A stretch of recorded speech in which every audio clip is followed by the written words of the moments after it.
Estamos iniciando a nossa aula número 230 do nosso curso de Filosofia Espírita e Interpretação dos Evangelhos segundo o Espiritismo.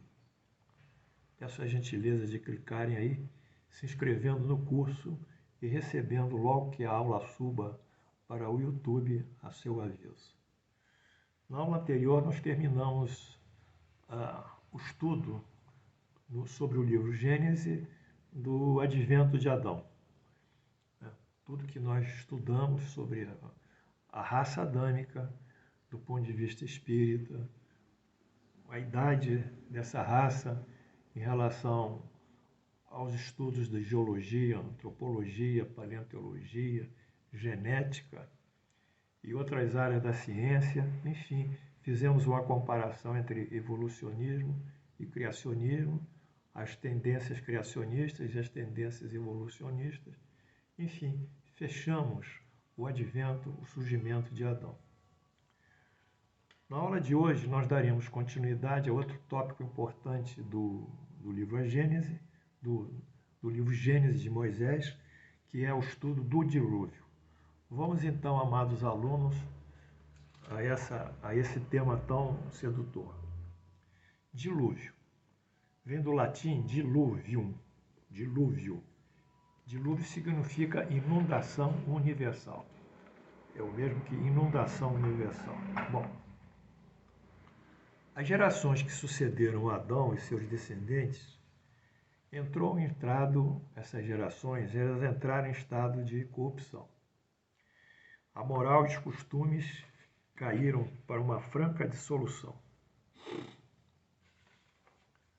Consta Deus ter se arrependido por ter criado o homem.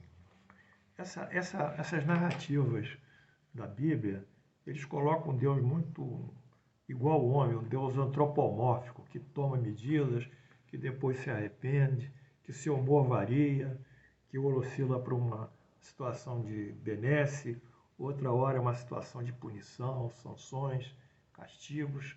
Enfim, é um Deus que oscila no seu juízo de valor, nas suas ideias, nos seus sentimentos, no seu humor, como nós homens oscilamos.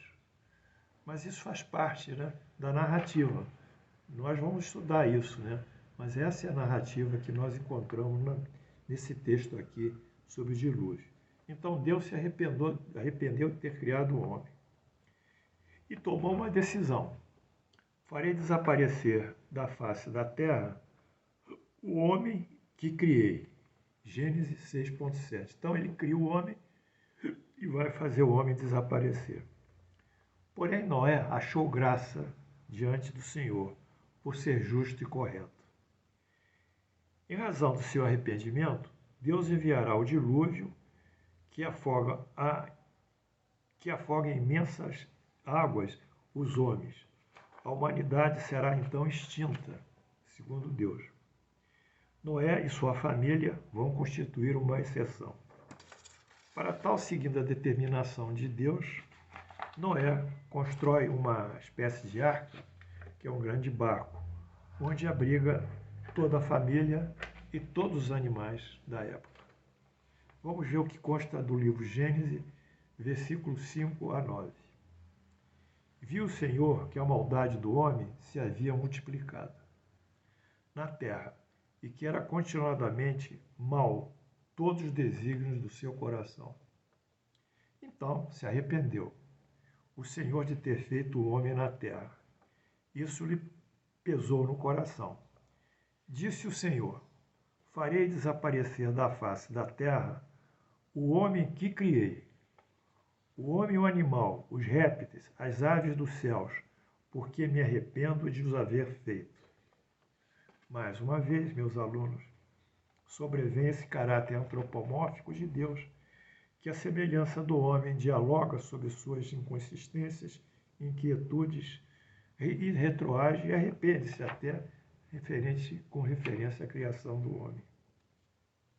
Mas nesse contexto, eu diria, apocalíptico, finalístico, parece Noé recebe a sua graça diante do Senhor, porque não era justo e um íntegro. Então, Noé andava, como diz a Bíblia, com Deus. Bom, vem o dilúvio. Deus anuncia o dilúvio e com ele a extinção da humanidade. Gênesis 13, 17, 19 e 22. 6.6, 2.13, 17, 19 e 22.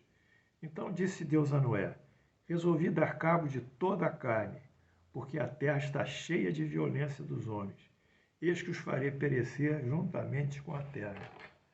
Então, a inquietude do homem, a violência, a odiosidade, leva a Deus tomar essa decisão de extinguir o homem, a civilização. Porque para derramar águas em dilúvio sobre a terra, para consumir toda a carne e que há fôlego na vida. Debaixo dos céus, tudo que há na terra perecerá. Essa é a determinação de Deus. Porém, em Gênesis 1.27, voltando, diz: Deus criou o homem à sua semelhança, homem e mulher os criou. Agora, Deus arrepende-se, por sua vez, frente à violência e à maldade dos homens. Quer dizer, é um Deus que nós temos que trabalhar isso, né? Dentro do simbolismo, né? Do mito e de outras compreensões que não são dentro da narrativa literal, não se inserem. Mais uma vez, a narrativa se aproxima do imaginário, como uma espécie de ficção ou romance. Bom, então esse foi o primeiro ponto. Porém, Deus preserva Adão e sua família. E celebra a aliança. Vamos ver. Gênesis 18, 6, 18, 19 e 22. Contigo, disse para Noé, porém estabelecerei a minha aliança. Entrará na arca e teus filhos, e tua mulher e as mulheres dos teus filhos. De tudo que vive, de toda a carne, 2 de cada espécie, macho e fêmea, farás entrar na arca para o conservar vivos contigo. Então, essa determinação. Noé, salvo pela graça dele, é um dos únicos homens, ou o único homem reto, moralmente reto. Sua família vem com ele e vem os animais. Para a preservação da espécie, são o macho e a fêmea, para poderem procriar e depois do dilúvio essas espécies se multiplicarem. Bem, e Noé fez isso, assim fez Noé, consoante a tudo que Deus lhe ordenara. Aí vem o dilúvio, e todos os homens e animais morrem, extingue-se os seres vivos. Gênesis 7, 10, 12, 17 e 19. E aconteceu que depois de 7 dias vieram sobre a terra as águas do dilúvio. 7 dias. E houve copiosa chuva sobre a terra, durante 40 dias e 40 noites. Não é brincadeira. É o número 40. Aliás, Jesus também tem uma coisa interessante, que 40, ele ficou 40 dias em jejum no deserto, né? Esse número 40 deve ter uma significação, eu vou tentar procurar. Durou o dilúvio 40 dias sobre a terra. Cresceram as águas e levantaram a arca sobre a terra. Prevaleceram as águas excessivamente sobre a terra e cobriram todos os altos montes que haviam debaixo do céu. Pereceu toda a carne que se movia à terra, tanto de ave como de animais domésticos e animais selváticos, e todos os enxames de criaturas que povoam a terra e todo homem. Então foi uma extinção geral da vida animal, homens e animais.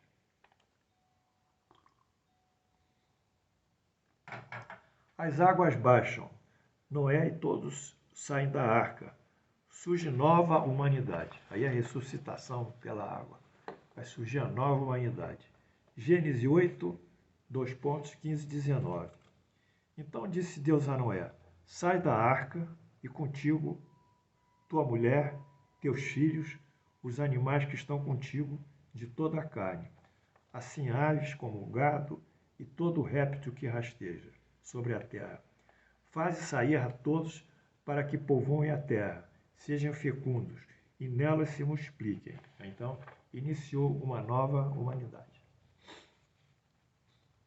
Saiu, pois, Noé com seus filhos, sua mulher, a mulher dos seus filhos, e também saíram da arca todos os animais, todos os répteis, todas as aves e tudo que se move sobre a terra, segundo as suas famílias. E Deus concede a bênção de Deus e a multiplicação dos filhos de Noé para constituir uma nova geração de homem, e que consta aqui em Gênesis 9.1. Abençoou Deus a Noé e seus filhos e lhe disse: sede fecundos, multiplicai-vos e enchei a terra. Em Gênesis 9.7 diz: mas sede fecundos, multiplicai-vos, povoai a terra e multiplicai-vos nela. Então, a característica desse primeiro movimento diluviano foi que ele tem na base uma hipotética violação do homem às leis divinas, em que o homem foi criado por Deus e Deus teria tido uma expectativa que esse homem feito à sua imagem, quer dizer, tendo a sua inteligência, dotado de inteligência como Deus tem, de razão, de vontade, de consciência das coisas, ele pudesse utilizar esses dons que ele recebeu na criação para prosperar no caminho do bem e de uma moral realizadora, no sentido da caridade, da solidariedade e da fraternidade com todos os outros homens. Mas o que se viu foi que esse homem caiu, se corrompeu. E se corrompendo, ele trouxe para si o quê? A revolta de Deus, né? A insatisfação de Deus. E a partir disso, Deus promove a extinção dele e também de todos os animais. Mas antes disso, há um homem justo, um só justo, com a sua família, que é Noé. Então Noé é escolhido para ser o novo patriarca dessa nova geração da humanidade. É interessante isso, que nós tínhamos um patriarca antes, que era Abrão, pai Abraão, que foi o grande patriarca e o patriarca do povo judeu. E Deus celebra uma aliança com o pai Abraão. E essa aliança é que ele o abençoa e Abraão terá sua geração tão grande em número de descendentes que serão incontáveis como as estrelas dos céus ou a poeira das terras. Então Deus dá a Adão essa máxima, essa força para ele prosperar e formar tantas novas gerações e nações. Mas essa geração que sucede a Adão, ela parece que se corrompe. E dentro dessa geração de descendentes, há Noé também, que é o descendente, obviamente, do pai Adão. Mas essa geração adâmica é extinta como descendente e só vem uma nova aliança, a aliança com Noé, a aliança noética, assim como tinha a aliança abraâmica. E essa aliança noética, ela leva a uma nova geração de indivíduos que, teoricamente, vão ser mais puros, vão evoluir e vão crescer. Então, essa é a tradição da oscilação da própria existência do homem, que sobe e cai, né? Cai pela moral e sobe pela virtude. Então, mas como nós somos espíritas, nós não vamos nos deter nessa narrativa tão literal e tão objetiva e muitas vezes primária, porque trata a Deus como se fosse um amigo, um senhor próximo a eles, né? Um Deus que não tem sabedoria no sentido de definir uma coisa. Pelo contrário, ele retroage, ele alterna as suas posições, enfim. Então, o Espiritismo vai nos dar algumas coisas interessantes. Mas a alegoria do dilúvio, o que significa a alegoria do dilúvio como meio de regeneração da humanidade? A alegoria do dilúvio é como meio de regeneração da humanidade. O dilúvio em águas que inundam a terra, subindo aos mais altos montes, trazem consigo o quê? A morte da geração que estava com Adão, com Noé, e a sua renovação através de outra geração. Então, o dilúvio, as águas asfixiam, matam e depois elas renascem, fazem a geração renascer. É o sentido da vida e morte, da lei da destruição e da lei da reprodução, da queda da virtude e depois do acréscimo da virtude, não é? Então, essa alegoria é interessante porque ela traça, de uma certa forma, uma linha da natureza humana, né? No sentido dela oscilar muitas vezes na sua moral e nas suas ações no bem. Mas, de toda forma, os dilúvios terão essa característica, a morte e a renovação. Morte de uma geração perdida na corrupção e na decadência dos costumes, na aguda queda da moral, renovação de novos homens tementes de Deus. Chama atenção a existência de um Deus aqui, mais uma vez, antropomórfico. Comporta-se tal qual um ser humano, em suas variações de juízo, de decisões, de humor, de inquietude. Aborrece-se, alegra-se, irrita-se ou apacenta-se. Um Deus que fala e mantém interlocução com seus filhos como se fosse um pai mais velho. E o que castiga esses filhos, pune e os perdoa. Um Deus que se confunde por sua natureza, eu diria, incompleta com os próprios homens. Bem, essa foi a parte introdutória do nosso dilúvio. Eu espero que você esteja me acompanhando, mas esse dilúvio, ele tem muitas significações que nós vamos estudar com profundidade. Amanhã nós voltaremos. Eu agradeço a atenção de vocês. Espero que vocês estejam me acompanhando nessa grande, essa grande aventura, né, de estudar a Bíblia, de colocar os ensinamentos da Bíblia em paralelismo com o Espiritismo, enfim, de abrir outras compreensões sobre os textos bíblicos através de ciências auxiliares da religião, como a paleontologia, como a história, como a cultura, né, como a evolução da própria religião. Enfim, é um sentido diferente que as nossas aulas trazem a todos, com o objetivo de mostrar que, à medida que nós vamos criando novos conhecimentos, nós temos mais condições de articular e de racionalizar sobre a verdade e sobre os fatos que realmente interessam para o nosso progresso individual e o progresso social. E eu me lembro aqui que essa questão do dilúvio tem alguma conotação ainda, né, com a parte que nós vivemos hoje com a pandemia, né? Parece que a pandemia também causa o dilúvio, não é? Metaforicamente falando. Enfim, vamos caminhar com Deus e Jesus. Eu agradeço a atenção de todos e amanhã nós voltamos. Que Jesus e Deus nos abençoe e nos proteja.